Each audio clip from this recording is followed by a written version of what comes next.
Pernah nggak sih kalian ngerasa kayak, kok HR yang ini strateginya kayak gini, sedangkan HR yang satunya kok kayak gini ya gitu. Ternyata emang beda-beda nih jenis penerapan strategi dalam mengelola HR itu sendiri. Berdasarkan penelitian tahun 1987 oleh Scholar dan Jackson di New York, mereka membagi klasifikasi untuk HR berdasarkan strategi apa nih yang bisa dilakukan untuk mendukung bisnis proses. Karena kan pada dasarnya HR itu suatu supporting division untuk mendukung objektif dari bisnis itu sendiri.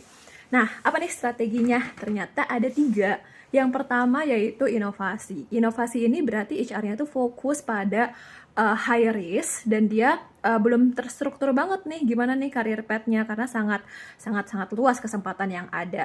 Kemudian juga compensation dan benefit-nya dia belum begitu jelas, justru cenderung masih di bawah daripada pasar, tapi dia membuka kesempatan untuk memberikan benefit yang lebih dari plot-plot yang tidak biasanya gitu. Misalkan untuk menjadikan karyawannya sebagai pemegang saham atau langkah-langkah lainnya yang tidak biasa. Kemudian jenis dari inovasi ini sendiri strateginya yaitu dia ini sangat kooperatif terhadap perubahan gitu. Karena balik lagi goal bisnisnya adalah berinovasi, maka orang-orang yang dalamnya ini nggak terlalu banyak strictly policy, tapi lebih ke arah fleksibel gitu. Oke, kamu pengen apa, nggak banyak birokrasinya, yang penting jalan dan bisa menghasilkan inovasi dari people itu sendiri. Gimana mengakomodir orang-orang di suatu organisasi agar bisa out of the box dan tolerance terhadap ambiguity, dan dia tidak ada rutinitas gitu. Jadi kayak ya udah apapun yang dilakukan selama itu mendukung inovasi bisnis silahkan lanjutkan gitu. Nah, ini mungkin contohnya perusahaan-perusahaan startup ataupun yang suka tantangan gitu. Nah, kalau kamu bagian dari salah satunya berarti HR kamu lagi menerapkan strategi inovasi. Nah, yang kedua adalah strategi yang dinamakan dengan quality enhancement. Quality enhancement ini artinya dia ini fokus banget sama quality. Oke lah, kuantitinya mungkin nggak banyak gitu keluarannya.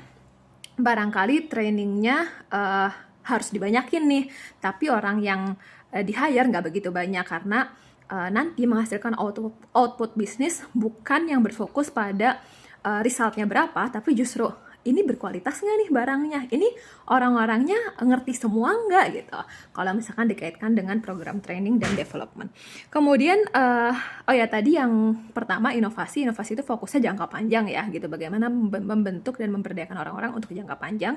Kalau misalkan di quality ini dia bisa jangka panjang, bisa juga jangka menengah gitu.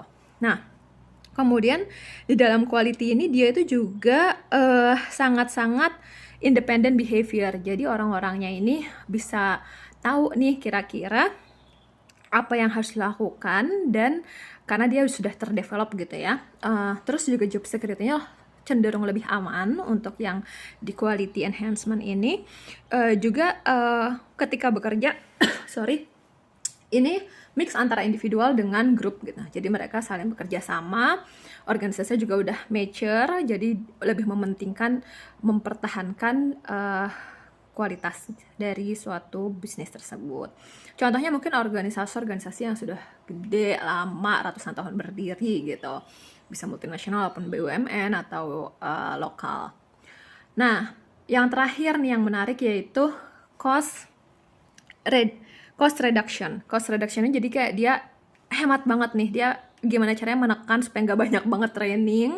Tapi uniknya adalah kalau kita ngomongin compensation and benefit di bagian cost reduction ini, dia sangat-sangat kompetitif gitu. Jadi bisa jadi biaya gajinya itu mahal gitu, cenderung tinggi, tapi dituntutnya tinggi juga gitu. Karena yang dilihat oleh HR adalah quantity atau resultnya, gimana setiap orang itu bisa menghasilkan bisnis profitnya berapa gitu. Jadi benar-benar result oriented instead of banyakin training dan development atau quality gitu. Jadi cost reduction ini cenderung udah fix career path-nya, kompetitif banget compensation and benefit-nya, dan dia low risk taking, artinya dia nggak pengen terlalu banyak mengambil resiko inovasi karena dia merasa langkah yang sudah kita lakukan ini sudah paling hemat, sudah paling mendukung dari cost reduction suatu bisnis gitu.